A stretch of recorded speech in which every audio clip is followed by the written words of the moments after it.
Hi everyone, you must be wondering what this is all about. You read all the time, and you don't need somebody to tell you how to read, or do you? No doubt you're experts at skimming because you're scrolling social media feeds constantly, and you're always trying to look for something that arrests your attention. And that you're great at. And that's a really valuable skill because you can skim big texts to find out what's important pretty fast, much faster than somebody who didn't learn that kind of reading early on can do. However, what you might need training for is reading slowly and reading in depth in order to understand not just the ideas in a text or to extract information from it, but how texts in general work, how arguments are made, what is really being said, depth, right? In this presentation, I'm going to be talking to you about how perhaps to read a book according to the method outlined here by Mortimer, Adler, and Charles Van Doren, who wrote this book, How to Read a Book, which is a 1940s classic, but still as important as it ever was. And then we're going to be talking about how to navigate scholarly sources. So what is critical reading? Critical reading is reading that raises questions, and you really need to slow down and make space for this, because a mind that is not agitated by good questions cannot appreciate the significance of good answers, and that is a quote. I didn't just make this up. Good books allow you to understand things about yourself, about humanity at large, about the way things work around you. It is not something that all books can offer. It's not something that all books can offer, and it's not something that can happen while you're skimming, right? While you're skimming in general, your critical faculties are reduced and your hawk-like abilities to find stuff are definitely heightened, okay? So this is two different minds. To become a better reader, you need to read better books. And I would say, and not just me, them, they would say that less than 1% of the books that exist are able to do this for you. Fun fact. These are the books that stretch your mind, that push it to its limits, that invite a rereading several times, right? These are the books that I think that university is designed to give you space and time and possibly guidance in these courses to be able to navigate. So hold on. The kind of texts worth reading are the ones that inspire you to think about the how rather than the what. The what is a ready-made product, right? It's ready-made information that's been thought about and analyzed and digested and made palatable to any reader for you, right? But the questions that make you want to read more or want to know more, it's not just a quality of the text itself, but it's a quality, I would say, of the reading, okay? So there's 3 stages of reading and 3 very important kinds of reading that are outlined in this book, How to Read a Book. The first kind is inspectional reading. I'm going to be using a sample book right now, and I have no special reason for using this book. It is not the best book in the world, but it's the one I found at home right now. Drawing on the right side of the brain, I think I was given this by a colleague. So if we know what the rhetorical triangle is, the first thing that we need to do is we need to go to the author. Who is the author? Her name is Etty Edwards. Let's look her up, the way we Google everything. The next thing is, who's the audience? Now, it's not difficult. A few hints. One of the things that you need to look at is the publisher. Tarcher Putnam. Look this publisher up.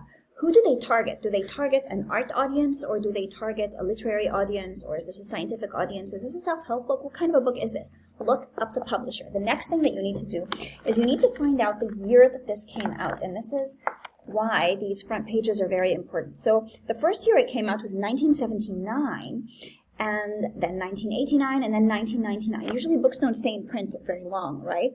Statistically, a few books stay in print after 12 months. So this is revised. Yes, it's revised. This is not the exact same book, and it's revised by the author. So this is a book that is an oldie, but a goodie. Okay. The next thing is, what is the purpose of this book? I think what we need to do is perhaps look back to front. So drawing on this right side of the brain, expanded and updated. Yeah, it says expanded and updated edition. A course in enhancing creativity and artistic confidence. Fantastic. Who's endorsing this? The LA Times. Okay. This is Betty Edwards. Translated into 13 languages, translation is super expensive and not anyone wants to do it. So if this has been translated into 13 languages, they're onto something here. This is a 21st century, this is what's in it. Recent developments in brain research that relate to drawing. Okay, I think I know kind of what's going on here. Next thing I need to do is I need to go to the table of contents and see what's going on here. So, table of contents. Introduction, drawing and the art of bicycle riding. Are we trying to be clever here? The drawing exercises one step at a time, your brain left and right, crossing over, drawing on memories, da-da-da-da-da. This looks like it's a guide. I think this is a guide because it has these little clever sketches on it. If I flip through, there's pictures, it's not text heavy, there's sketches, there's bullet items, ooh, there's color towards the end, and there's activities. Okay, so the context is, what is the time and place this was written in? Is this a pre-internet world? Yes, the first edition is definitely written in a pre-internet world. Where was it published? Because in the center we have time and place. So this was published in the United States. Okay, and that tells us already a little bit. Who's this being written for? What kind of a world this was when this was being written? Okay, now what do Mortimer and Doren tell us? In the inspectional reading, you need to classify the book according to the kind and the subject matter. So I would say that this is an instructional book. And it's classified under art and creativity. Sometimes it's written up here. The whole book, very, very briefly, is probably best found on a well-written blurb. And I say well-written because some of them aren't so good. What are the major parts of this book? I think the table of content helps, right? Finding out what are the major things that are being done here. What is the problem that the author is trying to solve? I'm going to tell you ahead. If you read the introduction, it'll tell you that this is written because not everybody knows how to draw, or not everybody thinks they know how to draw, but apparently you can draw. And you can draw by shutting down parts of your brain that are not helpful or serving you in the act of drawing, and making sure that others and things that we know about the brain help you. Okay, I've done this, by the way, and it kind of works. I did it a long time ago. The next thing that we need to do in an analysis is the analytical reading, and this is asking us not what the book is, but what is the book saying. So you come to terms with the author by interpreting the keywords. What are the keywords here? Well, there's a lot of words about consciousness, a lot of words about teachability, a lot of words about cognition, and then the arguments are. Now, how do I find the arguments? Technically, you need to read the introduction. Right? Once you read the introduction, let's look at the introduction. There's a preface that says how I came to write this book, and the 5 basic skills of drawing. Okay, and I'm still doing an inspectional reading at this point because I'm definitely not analyzing. If I were analyzing, I'd be reading in depth. So it talks about drawing as a learnable and teachable skill. All right. And how the artist's eyes are what are important. It's about training the eye rather than the hand. I find that very interesting. That's the main argument. And also that anyone can draw. Determine which of the problems the author has solved. Well, I mean, yes, we know the problems that have been solved. And decide whether the author has failed to solve some problems. Okay? So what does this require? It requires in-depth reading. There's no way around this. Every single word. Yes, that's what it means. It's like a building. Every single brick is important. You need to take that brick apart and look at it. How do I do this? Well, I'll get to this next. But the litmus test of having understood every sentence is, can you paraphrase an entire section or a paragraph in your own words, right? So every sentence, every word has a relationship to the word before it, the sentence before it, the word after it, the sentence after it. Skimming will not help. Here is where note-taking comes in very, very handy. So usually what we do is, I tabulate, right? I have a chart where I have one side where I'm outlining what I'm reading. So what if I don't understand something? What if I don't understand a reference? If somebody's talking about something that happened in 1984, I have no idea what happened in 1984. If somebody mentions a person, I don't know. Who's Patrick O'Donnell? I don't know. I have to look that person up. It's never been easier. All this time, the rhetorical situation is on the back burner, and I'm wondering, who's this author? What are they like? Should I trust them? What kind of things are they saying? What kind of a vocabulary are they using? What kind of assumptions are they making about people, about art? Who do they think their reader is? Is this a layperson? Is this an artist who's stuck? Who do they think they're speaking to? How are they achieving their purpose? What assumptions are being made, all right? All the while I'm mentally and writing this down, outlining. What are the main ideas? Where are the main sentences? Okay, and what are the sub-ideas that support that sentence? Because that's usually how an argument works. There's a main idea, and then there's sub-ideas that support it. What kind of vocabulary is being used is important, because usually there will be a set of key terms that any given author trying to say something will be using. What are they? Can I identify them? Can I figure out what the nuances of those terms may mean in this context? All the while, I'm also annotating, and you already figured that you can't be doing other stuff while you do this. You're also annotating your own thoughts, your own personal responses. So what kind of ideas has this conjured? What kind of connections can you make? Does this section remind you of a video that you once saw? Do you completely disagree with this idea because it's outdated and you now know that that's not how the brain works? Does this remind you of something somebody said?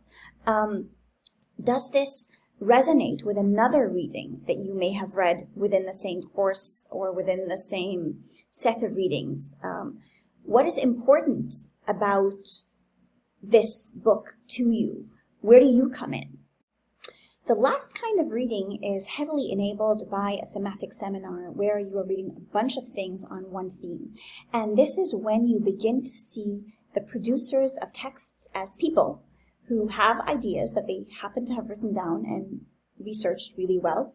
And you can position them within a conversation, right? You can say that Betty Edwards looks at the brain in a certain way, and she thinks that, you know, this is the kind of control that we have over our minds, and this is how we can transcend patients that we have, you know, bought into.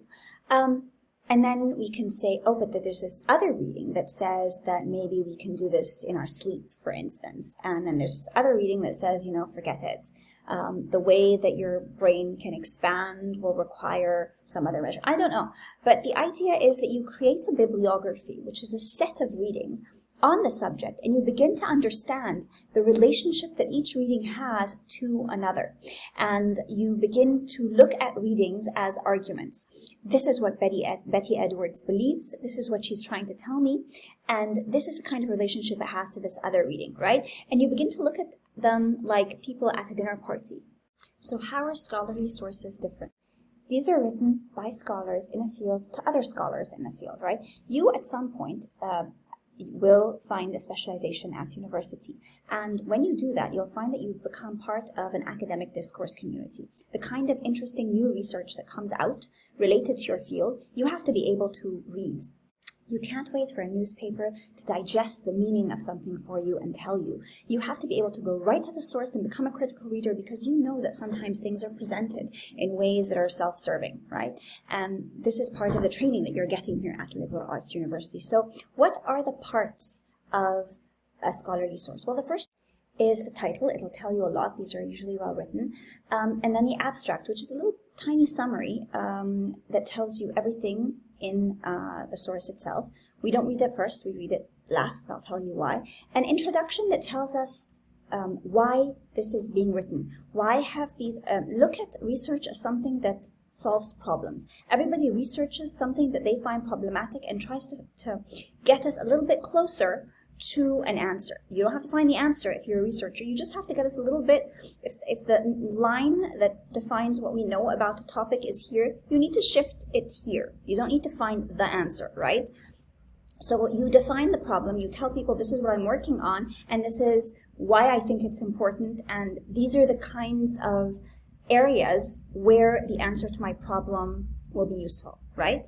I'll give you an example in a bit. The next thing that you do is literature. You create a literature review, and the literature review is where the author, the scholar, tells the reader all the different people that have worked on this problem before, because to be able to produce research, you are part of an academic discourse community. You're not expected to invent something. You're expected to contribute, to add something. So if this reading is on the meaning of happiness, for instance. I know where to come up with this.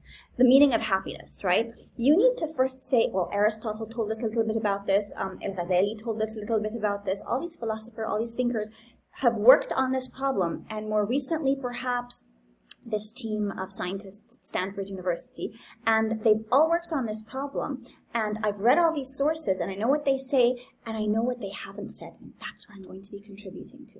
All right? Part 2.